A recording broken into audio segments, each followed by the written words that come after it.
Assalamualaikum warahmatullahi wabarakatuh. Innal hamdalillah nahmaduhu wa nasta'inuhu wa nastaghfiruh wa na'udzu billahi min shururi anfusina wa min sayyiati a'malina. Man yahdihillahu fala mudilla lahu wa man yudlil fala hadiya lahu. Asyhadu an la ilaha illallah wahdahu la syarika lahu wa asyhadu anna Muhammadan abduhu wa rasuluh sallallahu alaihi wasallam la nabiyya ba'da amma ba'd. Alhamdulillahi rabbil alamin. Segala puji bagi Allah Subhanahu wa taala yang telah menurunkan petunjuk kepada umat manusia berupa diutusnya Nabi Muhammad sallallahu alaihi wasallam yang merupakan kalangan dari umat manusia ini yang memiliki berbagai macam keutamaan dibandingkan manusia-manusia yang lainnya. Rasulullah sallallahu alaihi wasallam sebagai contoh dalam hal aspek agama, aspek ibadah, aspek akhlak dan adab, dan aspek muamalah. Dan Rasulullah dinobatkan sebagai manusia terbaik. Maka oleh sebab itu, suatu hal yang sangat perlu disyukuri oleh manusia, karena Allah Subhanahu wa taala telah mengutus manusia yang terbaik agar manusia yang lainnya tidak tersesat dari jalan untuk menuju Allah Subhanahu wa taala. Rasulullah sallallahu alaihi wasallam terkenal atas kebaikannya, terkenal dengan akhlaknya yang baik, sehingga tidak jarang kita temui banyak hal para orang non-muslim atau orang kafir di masa Nabi Muhammad sallallahu alaihi wasallam sangat mengakui keagungan akhlak beliau, sampai-sampai beliau menjadi seorang hakim yang bertugas untuk memutuskan perkara-perkara di suku dan kabilah beliau yaitu Bani Hashim.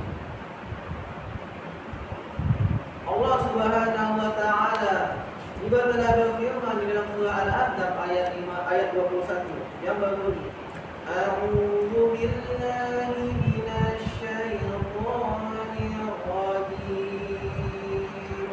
Bismillahirrahmanirrahim. Laqad kana lakum fi rasulillahi uswatun hasanah liman kana yarjullaha wal yawmal akhir wa dzakarallaha katsira. Adapun terjemahan dari ayatnya, sungguh telah ada suri tauladan yang baik pada diri Rasulullah sallallahu alaihi wasallam bagimu, yaitu bagi orang-orang yang mengharap rahmat Allah dan kedatangan hari kiamat, dan yang banyak mengingat kepada Allah Subhanahu wa taala. Dari sini telah jelas bahwasanya Allah Subhanahu wa taala menjanjikan kepada manusia untuk selalu mengingat kepada Allah Subhanahu wa taala, untuk selalu berzikir kepada Allah dimanapun kita berada, dan untuk menjadikan Nabi Muhammad sallallahu alaihi wasallam sebagai contoh dan suri tauladan bagi kita. Tidak jarang kita temui pada saat ini anak-anak muda, anak-anak milenial menjadikan tokoh-tokoh terkenal dari kalangan orang kafir sebagai idola mereka, sebagai suri tauladan mereka. Tidak penting bagaimana agama mereka, padahal yang diidolakan tidak beriman kepada Allah Subhanahu wa taala. Kenapa kita tidak mengidolakan Nabi Muhammad sallallahu alaihi wasallam yang telah jelas bagaimana beliau berdakwah, bagaimana beliau menghadapi musuh, bagaimana beliau menghadapi sahabat-sahabat beliau, bagaimana muamalah beliau kepada umat manusia. Dan beliau terkenal akan keindahan akhlak beliau. Salah satunya, beliau sangat terkenal baik akhlaknya terhadap anak-anak. Ini sebagaimana dalam semua hadis riwayat Bukhari dan Muslim, yaitu hadis yang berasal dari Anas radhiyallahu anhu. Pada saat itu Rasulullah pernah ditawari oleh seorang sahabat beliau, yang mana pada saat itu Nabi Muhammad SAW berhijrah ke Madinah, dan Rasulullah tidak memiliki pembantu atau asisten.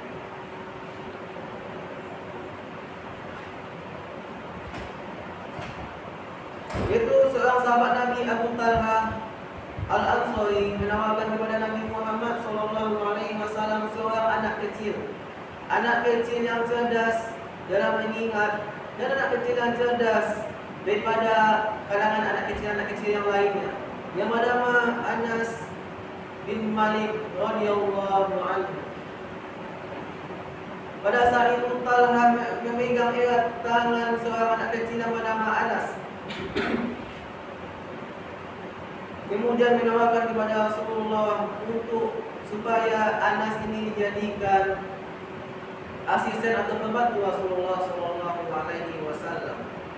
Kemudian Rasulullah menerima dengan senang hati untuk menjadikan Anas yang kecil sebagai pembantu beliau. Anas menjalankan tugasnya dengan baik. Anas menjadikan Rasulullah sebagai suri tauladan dan banyak meriwayatkan hadis dari Rasulullah SAW. Sampai dalam sebuah hadis bahwasanya Anas mengatakan Rasulullah SAW ketika beliau berbicara kepada anak kecil, yang mana kita ketahui bahwasanya bersama, yang namanya anak kecil pasti memiliki tingkah laku dan akhlak yang mungkin kurang dari apa yang kita harapkan. Dikarenakan anak kecil butuh perhatian. Tapi ini beda. Rasulullah SAW ketika mengingatkan atau memperbaiki akhlak Anas radhiyallahu an ketika masih kecil, beliau tidak pernah membentak, tidak pernah menegurnya, dan tidak pernah berkata begini atau begitu. Akan tetapi Rasulullah menunjukkan akhlaknya yang baik kepada anak-anak. Hal ini menandakan bahwasanya Rasulullah itu adalah manusia yang terbaik kepada anak-anak, karena anak-anak adalah aset yang terbaik bagi agama Islam ini. Sekarang kita temui bapak-bapak atau jemaah masjid yang terkadang suka memarahi anak-anak ketika di masjid berlarian meribut. Padahal itu adalah aset yang luar biasa bagi umat Islam ini. Pemuda merupakan aset yang ditakuti oleh bangsa kafir, karena pemuda yang tumbuh ketaatan kepada Allah Subhanahu wa taala, dia akan membela, dia akan hidup hanyalah untuk Allah Subhanahu wa taala, dan tidak hidup kecuali untuk beribadah kepada Allah Subhanahu wa taala. Segala aspek kehidupannya dilakukan karena Allah Subhanahu wa taala dengan mencontoh suri tauladan mereka Nabi Muhammad SAW.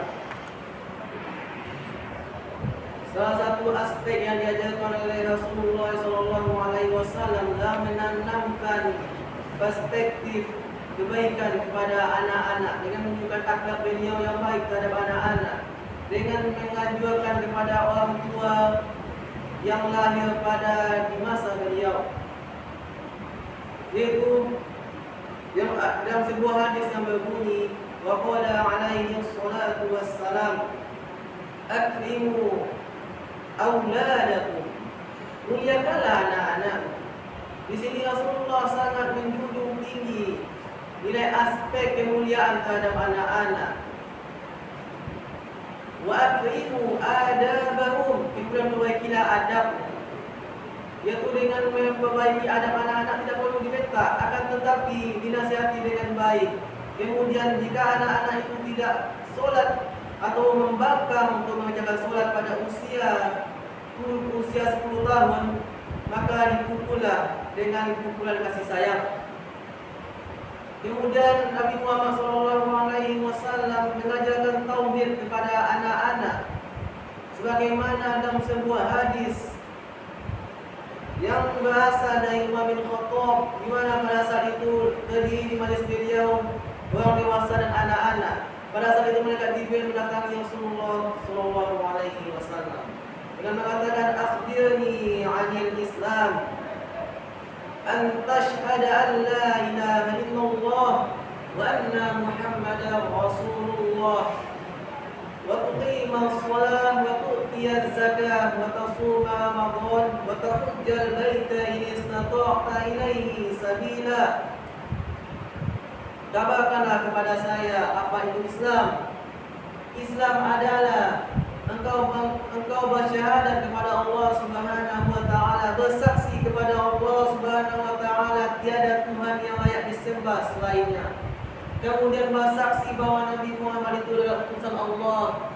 Kemudian melaksanakan solat, membayar zakat. Kemudian naik haji. Kemudian naik haji ke Mekah bagi mereka yang mampu dalam melaksanakannya. Beginilah caranya Rasulullah mendidik anak-anak. Salah satu keluhan akhlak beliau kepada anak-anak dengan mengajarkan tauhid kepada anak-anak. Dikarenakan anak yang tumbuh dengan tauhid akan tumbuh dengan ketaatan kepada Allah Subhanahu wa taala, sehingga dia takut untuk membantah perintah Allah, takut untuk melanggar perintah Allah, takut untuk meninggalkan segala bentuk ibadah-ibadah kepada Allah Subhanahu wa taala, serta semangat dalam beribadah, semangat dalam berjihad, semangat dalam melaksanakan untuk ilmu.